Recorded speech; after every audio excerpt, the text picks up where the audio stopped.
The promise wasn't written down, no one signed a piece of paper, no lawyer witnessed it, but for 3 years, it controlled every decision I made. The night it happened still plays in my head with uncomfortable clarity. The emergency department smelled like antiseptic and burnt coffee. Machines beeped from every direction. Doctors shouted instructions I couldn't understand, and somewhere behind the double doors, my little brother was fighting to stay alive. Owen had been driving home from his college basketball practice when a delivery truck ran a red light. The impact folded the passenger side of his car inward. The paramedics later told us that another few minutes trapped inside would have killed him. At the time, none of that mattered. All I knew was that my 20-year-old brother had gone into surgery with internal bleeding, 2 collapsed lungs, and injuries so severe that the surgeon refused to promise anything. My mother never left the waiting room. She sat in the same blue plastic chair for nearly 14 hours. Never slept. Barely spoke. She just stared at the operating room doors as though looking away might somehow make them open with bad news. Dad walked the hallway so many times the nurses eventually stopped asking if he needed anything. I remember sitting on the floor, with my back against the wall, because every chair had become uncomfortable hours earlier. Around 3 in the morning, a man in a dark navy uniform quietly approached us. He carried 2 paper cups of coffee, one for Dad, one for Mom. Neither touched theirs. "I'm Ethan," he said softly. "I was part of the ambulance crew." That was the first time I met him. He looked exhausted. There was dried blood on one sleeve of his jacket, not his own, Owen's. "I just wanted you to know," he hesitated. "Your brother never stopped fighting." He was conscious when we reached him. He kept asking whether everyone else was okay. Mom finally looked up. "Did he say anything else?" Ethan smiled gently. "He asked me to tell whoever was waiting that he was sorry for ruining dinner." Dad covered his face with both hands. Mom started crying harder than I'd ever seen in my life. Even unconscious. Even trapped inside a wrecked car. Owen had been worried about making us worry. 7 hours later, the surgeon finally appeared. He made it. Those 2 words changed everything. Not because Owen was suddenly healthy. He wasn't. He would spend weeks in intensive care, months learning to walk normally again, years recovering physically. But he was alive. That was enough. Or at least, we thought it would be. My name is Hannah Reed. I'm 23 years old. I'm a newly licensed registered nurse. People assume I chose nursing because I always wanted to help people. The truth is more complicated. Watching strangers fight to save my brother changed something inside me. Especially one paramedic who never realized the impression he'd left. But before any of that happened, my family changed first. The day Owen came home from rehabilitation, Mom insisted we all sit in the living room together. No television, no phones, no distractions. She held one of Owen's hospital bracelets in both hands. "I almost buried my son," she whispered. Nobody answered. "I can't survive that again." Dad quietly nodded. Neither of them had truly recovered. Neither admitted it. Mom looked directly at me. "Hannah, I need you to promise me something." "What?" "Don't leave." I frowned. "What do you mean?" "No jobs across the country. No moving away. No building a life somewhere we can't reach you." She took a shaky breath. "Our family has to stay together. It's the only way I'll ever sleep again." Dad finally spoke. "Your mother's scared." "We both are." I looked at Owen. He was sitting in a wheelchair, still pale, still recovering. He looked guilty, like this conversation existed because he'd survived. I reached over and squeezed his hand. Then I looked back at Mom. "I promise." She immediately wrapped me in the tightest hug I'd ever received. At the time, it felt like kindness. Looking back, it was the first brick in a wall none of us realized we were building. 6 months later, I started my clinical rotations at St. Matthew Medical Center. My first week felt like controlled chaos. Everything happened too quickly. Medication rounds, patient charts, call lights, doctors speaking in abbreviations I barely understood. Half the time I wondered whether someone had accidentally given me a badge that belonged to a real nurse. One rainy Thursday evening, I was helping transport a patient from radiology when I heard someone laugh behind me. Not loudly, just enough to make me turn around. There he was, the paramedic from the hospital. Except this time, he wasn't covered in blood. He was carrying two trauma bags and arguing playfully with another EMT about who made the worst coffee in the county. He looked familiar, painfully familiar. Before I could place him, he noticed me. His face brightened slightly. "You're Owen's sister." I blinked. "You remember me?" He smiled. "I remember families. Faces stay with you." I laughed softly. "I didn't expect that. I didn't expect to see you working here." "I'm doing my emergency rotation." He nodded. "Makes sense." "You looked calmer than most people in that waiting room." I almost laughed. I was absolutely not calm. "You hit it well." That conversation lasted maybe 4 minutes before another emergency call interrupted him. He apologized, jogged toward the ambulance bay, then disappeared. I figured I'd never see him again. Instead, I saw him almost every week. Sometimes he'd wheel patients into the emergency department. Sometimes we'd cross paths in the cafeteria. Occasionally, we'd end up working the same trauma cases from opposite sides of the room. The conversation stayed short, mostly because emergency medicine never slowed down long enough for anything longer. Long shift. Always. "You remembered to eat today?" "Barely." "You..." "Half a sandwich." Little conversations. Nothing remarkable. Until one evening nearly 5 months later. I had just finished a brutal 12-hour shift. 1 pediatric code. 2 overdose admissions. 1 elderly patient who didn't make it despite everyone's efforts. I walked into the parking garage completely exhausted, only to discover my car wouldn't start. Again. I stared at the dashboard, turned the key 3 more times. Nothing. A voice behind me said, "Battery." I turned. Ethan, still wearing his Navy EMS jacket, still carrying that same calm expression I'd remembered from the night Owen nearly died. "I think so." He set down his backpack. "Mind if I look?" 10 minutes later. The engine came back to life. I reached for my wallet. "At least let me pay you." He laughed. "For tightening a cable. I'll survive." "I still owe you." He looked confused. "For what?" "For bringing my brother home alive." His smile faded into something much softer. "I didn't do that alone." "No," I admitted. "But you were there." For a moment, neither of us spoke. The parking garage echoed with distant engines and footsteps. Finally, he said, "Would it be inappropriate if I asked whether you wanted coffee sometime?" My heart immediately said yes. My promise echoed even louder. I looked down at my hospital badge, then back at him. He raised one hand before I finished. "You don't have to answer. No pressure. I just figured I'd ask once. I won't make things uncomfortable." I smiled despite myself. "It isn't you." "I know." His voice stayed gentle. "Whatever it is. I hope it gets easier." Then he picked up his backpack, waved once, and walked toward the ambulance bay. I stood beside my car long after he'd disappeared, because for the first time since making that promise, life had quietly placed someone in front of me that my fear hadn't planned for, and I wasn't sure whether keeping my promise meant protecting my family or slowly forgetting how to build one of my own. I didn't call Ethan, not that week, not the week after. I told myself I was keeping my promise. I told myself I was protecting my parents.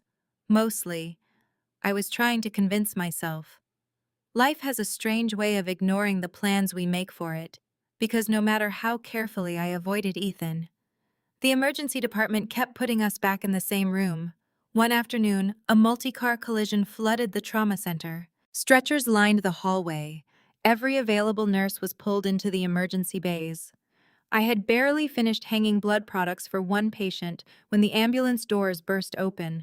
Ethan pushed the stretcher inside. 28-year-old male. Chest trauma. Blood pressure dropping. His voice was calm, precise, focused. The room immediately shifted into controlled chaos. Doctors moved. Respiratory therapists prepared equipment. I stepped beside the stretcher, and our eyes met for less than a second. Neither of us smiled. There wasn't time. For the next 40 minutes, we worked together without speaking beyond patient care. Suction. 2 large bore IVs. Epi ready. Vitals. When the patient was finally stabilized and transferred upstairs, I leaned against the hallway wall, trying to catch my breath. Ethan walked past, carrying an empty trauma bag. "You okay?" I laughed weakly. "I think I forgot how to breathe." "You did fine." I felt like I was making everything slower. He shook his head. "The patient disagrees." I looked at him. "What?" "He survived." "That's usually a good sign." I couldn't help smiling. It was the first genuine smile I'd had during a 12-hour shift. After that day, avoiding him became almost impossible. Not because either of us tried, because the hospital seemed determined to keep crossing our paths. Sometimes we'd end up eating dinner in the cafeteria at the same time. Other nights we'd both reach the coffee machine at 3 in the morning after impossible shifts. Neither of us pushed. Neither of us flirted. At least, not obviously. Instead, we talked about ordinary things: books, music, terrible vending machine sandwiches, why emergency rooms always seemed colder than every other part of the hospital. One evening, he found me sitting alone outside the ambulance entrance, still wearing my scrubs, holding untouched coffee. "Bad shift?" he asked. I nodded. "We lost a little girl." He sat beside me without saying anything. Didn't offer advice. Didn't tell me everything would be okay. He simply stayed. 5 minutes passed before either of us spoke again. "My first pediatric fatality," I whispered. "I keep wondering whether I missed something." "You didn't. You don't know that. I know that everyone who cares enough to ask that question usually did everything they could." I stared at the parking lot. "How do you keep doing this?" He smiled sadly. "You don't. You just learn how to keep showing up." That sentence stayed with me for weeks. Our friendship grew quietly, never dramatically. There were no grand romantic gestures, no dramatic confessions, just small moments. One morning, he left a blueberry muffin at the nurse's station after learning I'd skipped breakfast again. He didn't wait for me to thank him. Another night, I found his favorite energy drink sitting inside the ambulance refrigerator after his crew had been running calls for 16 straight hours. We never admitted who left those little gifts. We both knew. Neither of us needed to say it. Grace noticed before anyone else. She cornered me in the medication room one afternoon. So. The handsome paramedic. I pretended not to understand. "What about him?" She folded her arms. "Hannah. You smile differently when he walks into the ER." I felt my face warm. "We're friends." "Mm-hmm." She grinned. "And I'm secretly the hospital's CEO." I laughed despite myself. "You don't understand." "Then explain." I hesitated. Finally, I told her everything. The promise, my parents, Owen's accident, the fear that still lived inside our house. Grace listened quietly. When I finished, she leaned against the counter. "You know what worries me? What? You keep talking about your promise, but you've never once mentioned what you promised yourself." I didn't have an answer, because honestly, I wasn't sure I'd ever asked myself. Months passed, without either of us noticing. Friendship became something deeper, not because we planned it, because life kept proving who Ethan was. every Thursday afternoon. He volunteered teaching CPR classes at the community center, not because he was paid, because he believed more people should know how to save a life. He remembered every patient's name, even weeks later. Whenever he brought someone into the emergency department, he'd stop by before leaving. Room 12 asked whether the nurse with purple shoes was working tonight. The little boy in 7 wanted to thank you. The elderly gentleman from last week finally went home. He remembered everyone, not because he had to, because people mattered to him. One snowy evening, Owen unexpectedly called me. "Are you working?" "Another hour. I'm outside." When I reached the hospital entrance, I found him sitting on a bench waiting. His limp had almost disappeared. Physical therapy had done wonders. "You look good," I smiled. "So do you." He looked toward the ambulance bay. "I actually came to thank someone." Before I could ask who, the doors opened. Ethan stepped outside carrying paperwork. The moment Owen saw him, he walked straight over. "I've wanted to do this for 3 years." Without another word, he hugged Ethan. A real hug, the kind that catches people completely off guard. Ethan looked startled. "What was that for?" Owen smiled. "You saved my life. You don't owe me anything. I know. But I never actually got to thank you." The two of them stood talking for nearly 20 minutes, laughing, trading stories. By the end, it looked less like strangers, more like old friends, watching them together. Something inside me quietly settled. The man I cared about wasn't competing with my family. He was already becoming part of it, even if nobody else realized it yet. Everything changed 4 months later. It happened on a Tuesday. I was halfway through a medication round when my phone vibrated. Dad. He never called while I was working unless something was wrong. I answered immediately. "Dad?" His breathing sounded uneven. "It's Owen."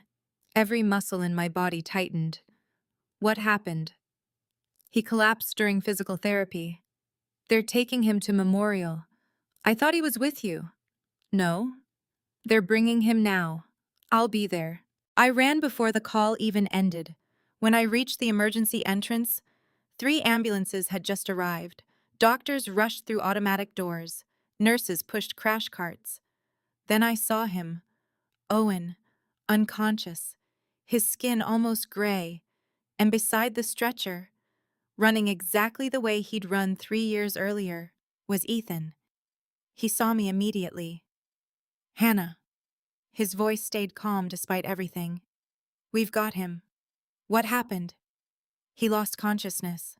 We're thinking a cardiac complication related to previous trauma." My knees nearly gave out. "Not again. Please. Not again." Ethan gently touched my shoulder. "Listen to me." His eyes never left mine. "Right now, he needs his sister to believe he's going to make it." Before I could answer, the trauma team disappeared through the operating doors with Owen. Once again, my family found ourselves sitting in another hospital waiting room. Same uncomfortable chairs, same endless clock, same terrible coffee. Mom stared silently at the operating room doors exactly as she had 3 years before. Dad paced the hallway. The only difference was that this time I knew exactly what fear looked like. Because I'd been carrying it too, just under a different name. 3 hours later, the cardiothoracic surgeon finally appeared. Everyone stood at once. "He'll be all right." The relief hit so hard my legs almost buckled. The surgeon smiled gently. "There was an abnormal heart rhythm caused by scar tissue from his previous injuries. We've corrected it. He'll need monitoring. But he's going to recover." Mom burst into tears. Dad wrapped both arms around her. I simply stood there, unable to move. Someone quietly handed me a bottle of water. Ethan, still in uniform, still exhausted, still there. He hadn't gone home. He hadn't left after transferring Owen. He had stayed, just in case our family needed someone. He smiled softly. "I told you once." People keep showing up. I looked at him, then at my family, then back again. For the first time, I realized something that frightened me even more than losing him. If I kept living only for promises made out of fear, I might lose the chance to build the future that had quietly been waiting beside me all along. Owen woke up the next morning, pale, exhausted, attached to enough monitors to make the room feel more like a machine than a hospital. But he smiled the moment he saw me. I really know how to scare people. His voice was barely louder than a whisper. I laughed through tears. You're not funny. I know. But if I don't joke, Mom's going to cry again. We both looked through the glass wall into the hallway. Mom was asleep in one of the waiting room chairs. Dad sat beside her with his head against the wall, still wearing yesterday's clothes. Neither had gone home. Neither had slept. Owen watched them quietly. They've never recovered, he said softly. I know. No. He shook his head. I don't think you do. I pulled my chair closer. What do you mean? He stared at the ceiling for several seconds before answering. They stopped living the day I almost died. They've just been surviving ever since. His words settled heavily between us. I wanted to disagree. Instead, I remembered every family vacation canceled because it felt too risky. Every holiday dinner held at home because traveling made Mom anxious. Every time Dad checked our locations before going to bed. Every decision shaped by fear instead of hope. Owen looked back at me. And you've been surviving with them. I'm fine. He smiled sadly. Hannah, you've never learned how to lie. I looked away. You made that promise because of me. No. I made it because Mom needed me to. Same thing. He reached for my hand. I've spent 3 years feeling guilty every time you turned down a job interview. I frowned. What? You think I didn't know? You were offered positions in Chicago, Denver, Seattle. You said no to everyone. I never told anyone about those offers, not even Mom, not even Dad. Owen squeezed my hand gently. You weren't protecting me. You were protecting everyone's fear. Silence filled the room. Then he quietly asked, Are you happy? The question caught me completely off guard. He smiled. Exactly. Before I could answer, a nurse stepped inside to check his medication. The conversation ended there, but the question didn't. It followed me through the hallway, through the cafeteria, through every patient room I entered that afternoon. Are you happy for 3 years? Nobody had asked. Chakasa. Late that evening, I found Ethan sitting alone in the hospital courtyard. The winter air was cold enough that our breath turned white. He held a paper cup of coffee in both hands. You should be home, I said. So should you. He smiled. Neither of us moved. I sat beside him. For several minutes, we simply listened to the distant ambulance sirens. Finally, I broke the silence. I almost lost him again. I know. I don't think I can survive that twice. He nodded slowly. You don't have to pretend with me. I looked down at my hands. My parents think if they control enough things, nothing bad can happen. They're wrong. I know. But after yesterday, I almost believed them again. He didn't interrupt. He never did. Instead, he waited. Until I was ready. I've spent 3 years making every decision based on keeping everyone else calm, I whispered. I don't even know what I'd choose if fear wasn't making the decision. Ethan looked out across the parking lot.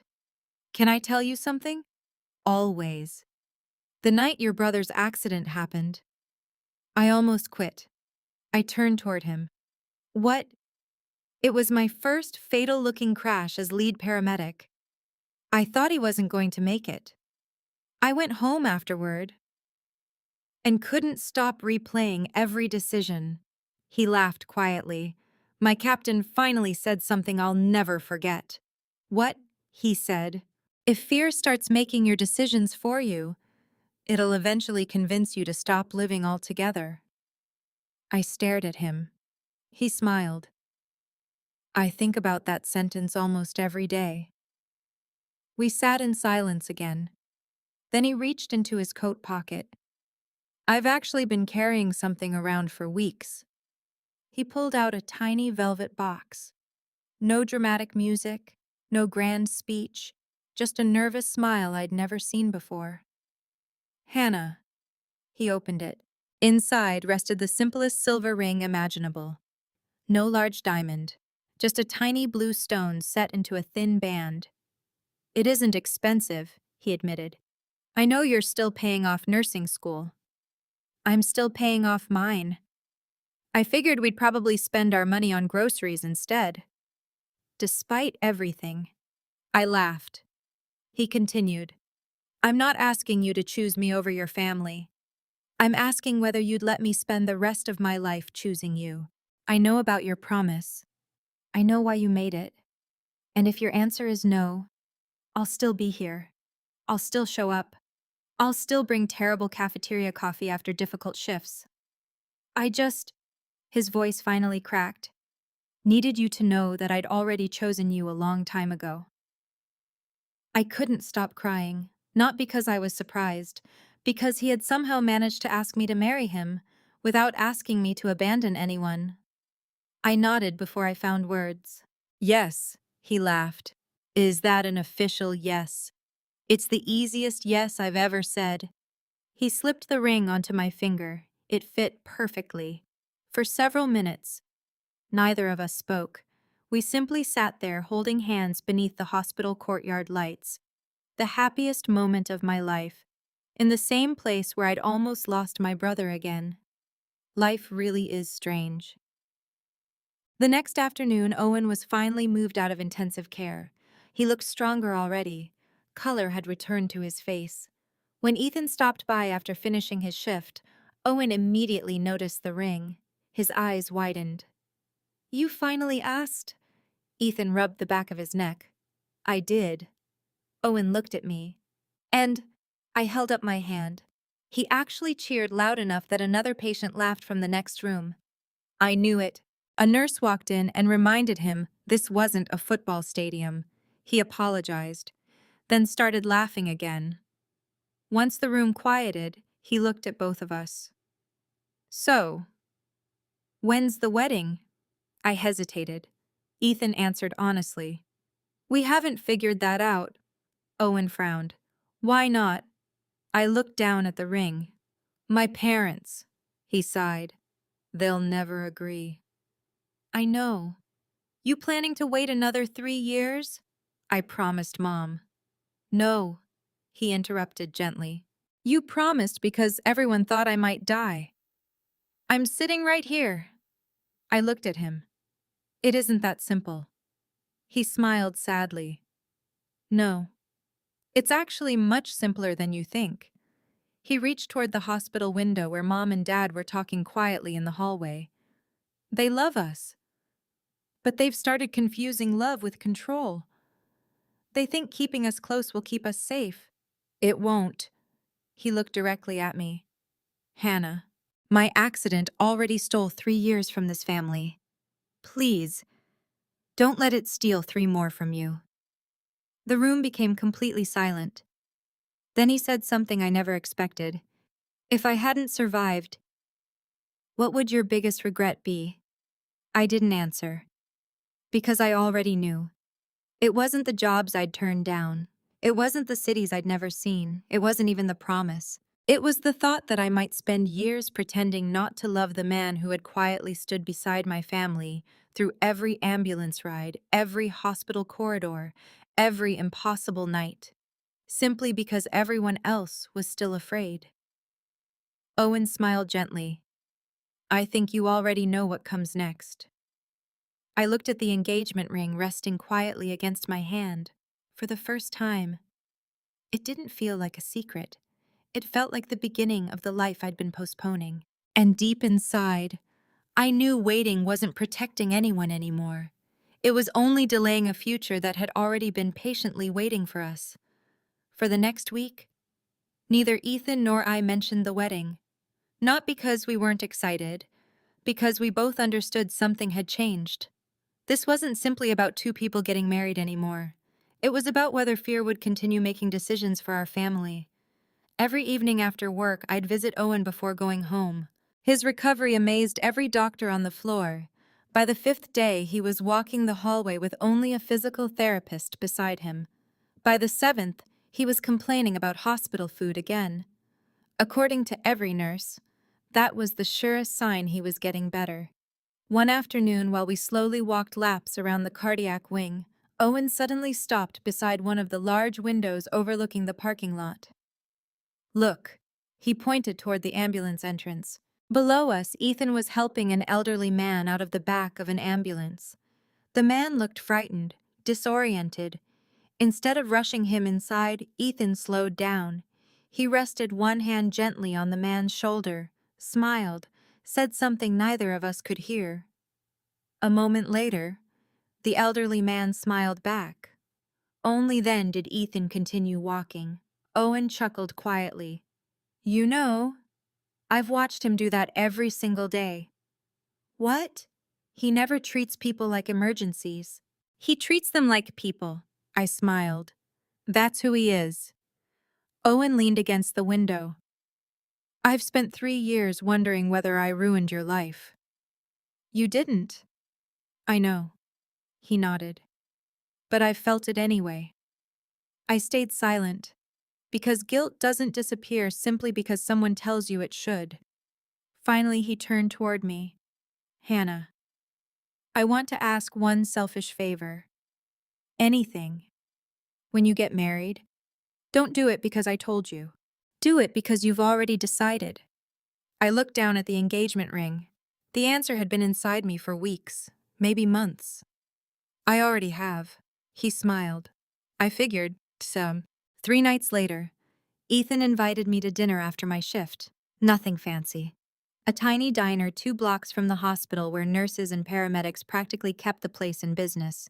Halfway through dessert, he reached across the table. "So, I need to ask a difficult question." I laughed. "Worse than proposing," he smiled. "Maybe. What if we stopped waiting?" I looked at him carefully. "What do you mean, Hannah?" "We've spent 3 years proving our relationship is healthy. We've waited. We've respected your parents. We've never hidden because we were ashamed. We hid because we didn't want to hurt them." He took a slow breath. "But every month we wait. Fear keeps winning." The restaurant suddenly felt very quiet, even though conversations continued all around us. "What are you suggesting? A courthouse. Very small. No reception. No debt. No giant wedding. Just us." I looked out the window. Snow drifted slowly beneath the streetlights. "I don't want my parents to feel betrayed." "I know. I don't want your mother thinking I stole you." "I know. I don't even want them to think we're running away."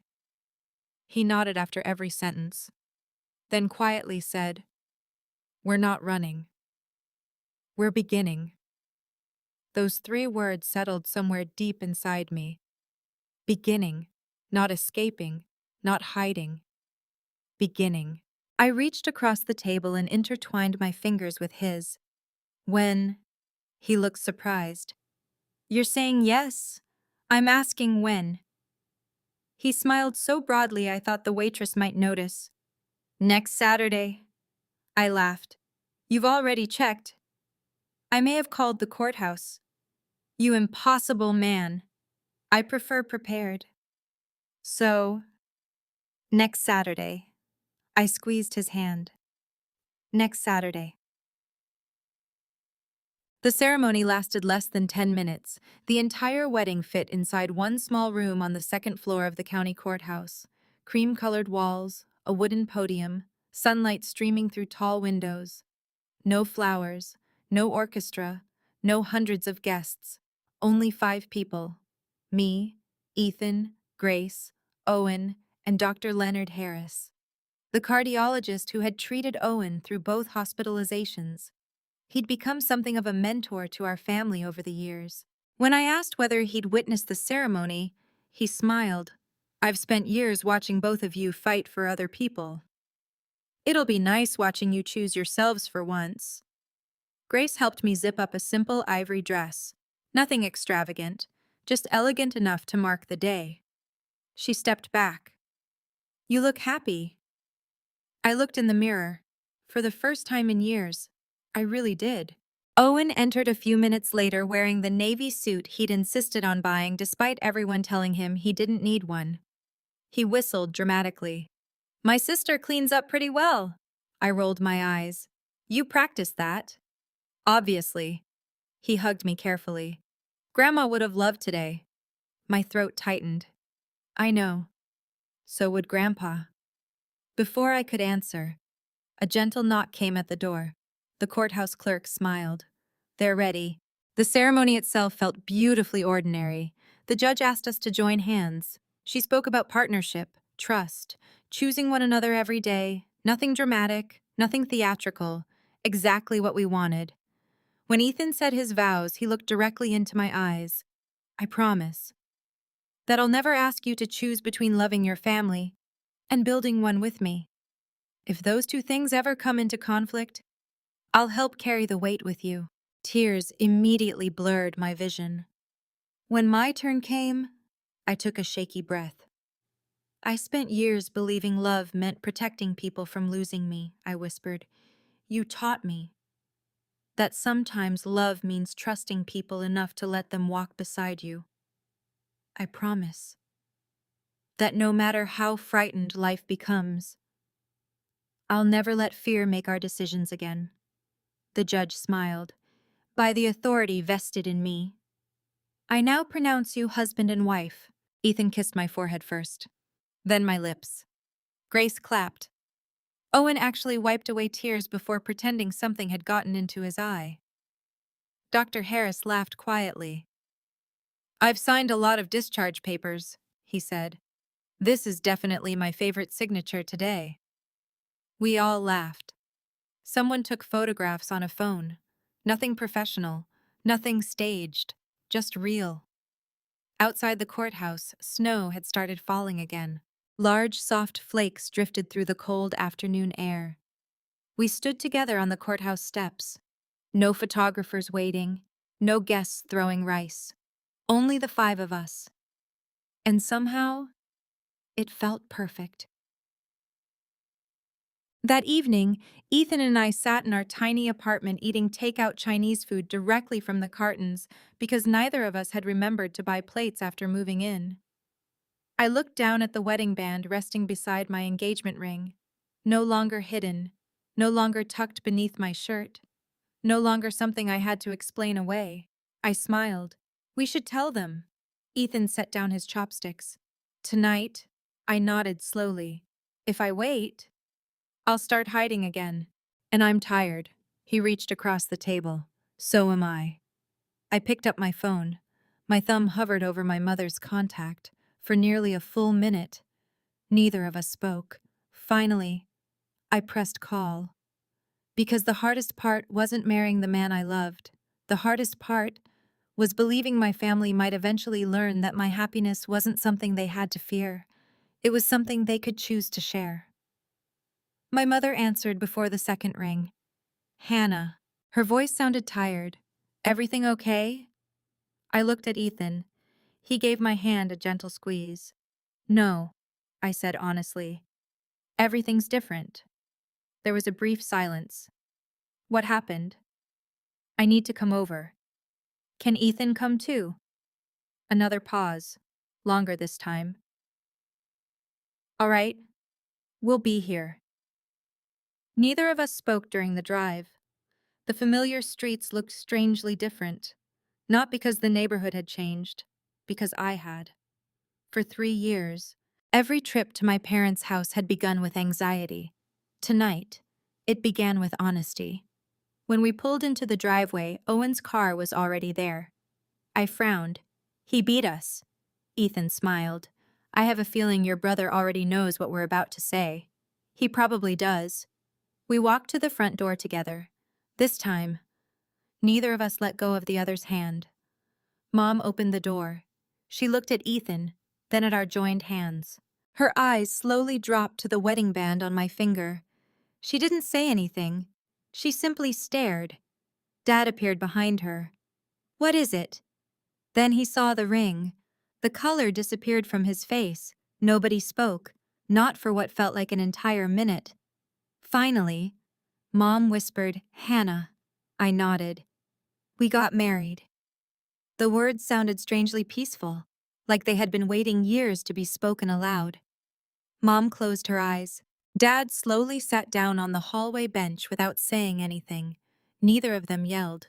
Neither of them cried. They simply looked, heartbroken.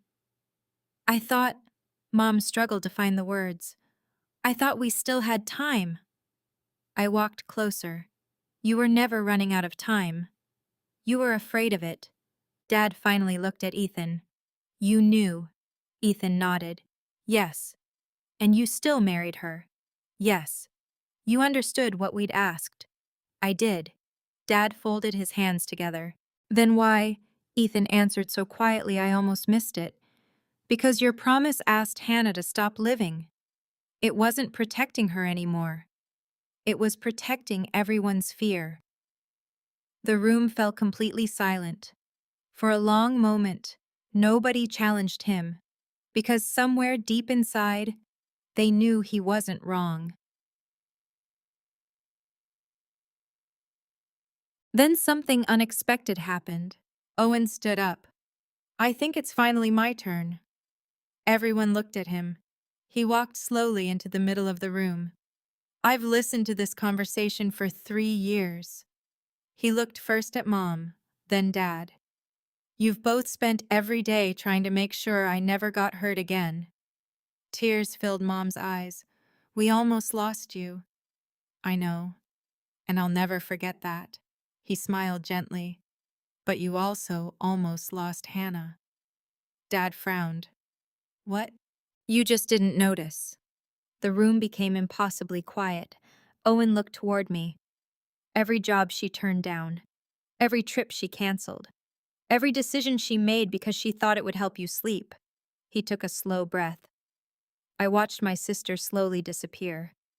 Mom began crying. Real crying. The kind that comes from hearing a truth you've spent years avoiding.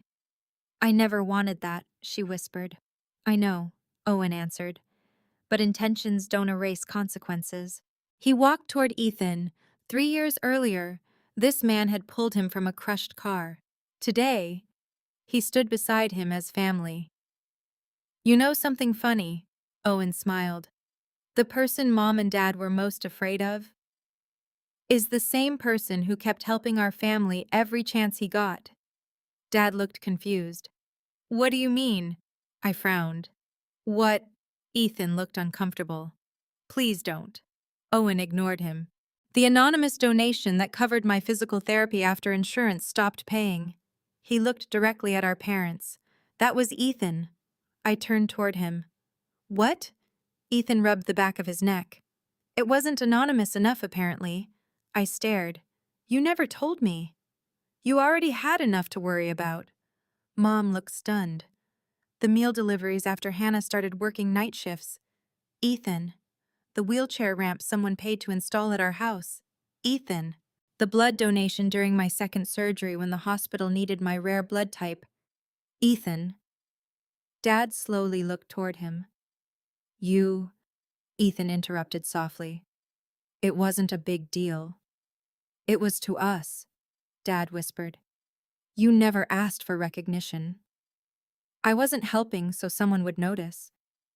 I was helping because your family mattered to Hannah, and Hannah mattered to me. No one spoke, because there was nothing left to argue with. For years, my parents had imagined a stranger stealing their daughter away. Instead, the man standing in front of them had quietly spent years helping carry burdens they never even knew existed. Mom slowly walked toward Ethan. I owe you an apology. He shook his head immediately. You don't owe me anything. I do, she said firmly. I judged you before I ever met you. I was so afraid of losing another child that I forgot to see the person standing in front of me. She wrapped her arms around him. Just briefly, then stepped back. Take care of her. Ethan smiled. I plan to. Dad didn't hug him. That wasn't who he was. Instead, he extended his hand, then pulled Ethan into a quick embrace anyway. It lasted maybe 2 seconds, but for my father, it said everything. The following months weren't magically perfect. Healing rarely works that way. Mom began seeing a trauma therapist for the first time. She later admitted something that changed everything. I thought protecting my children meant keeping them close enough that nothing bad could happen. She smiled sadly. I finally realized I can't protect you from life. I can only make sure you never face it alone. Dad slowly relaxed, too. He still checked weather forecasts before anyone drove long distances. Still texted to make sure everyone got home safely. Some habits never disappear completely, but they no longer controlled every decision. Instead of asking, "When are you coming home?" he started asking, "How are you doing?" It sounds like a small difference. It wasn't. It changed everything. Owen finished rehabilitation 6 months later. On the day his cardiologist officially cleared him to return to normal life, he grinned and announced, "So, I think it's time somebody stopped treating me like glass." The entire room laughed, for the first time in years. The laughter came without guilt attached to it. Ethan and I bought a small townhouse less than 10 minutes from my parents, not because anyone demanded it, because it felt right. Sunday dinners quietly became tradition again.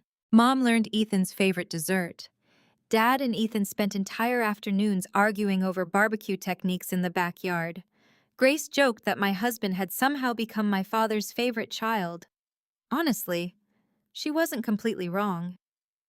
One evening, nearly a year after our wedding, I found Mom standing alone on our back porch watching the sunset. She smiled when I joined her. "I need to tell you something." I waited.